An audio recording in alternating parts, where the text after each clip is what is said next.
বসে রইলেন, আর আমার নবী আরামে ঘুমিয়ে গেলেন।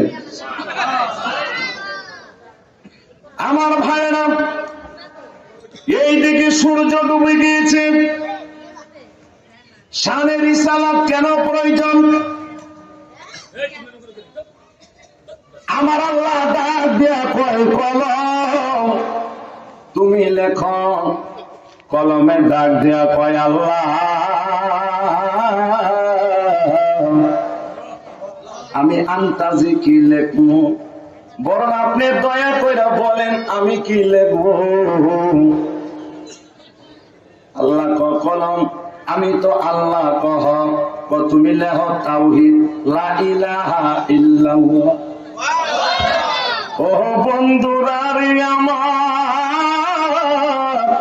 ওই আমার বাবাজিরা,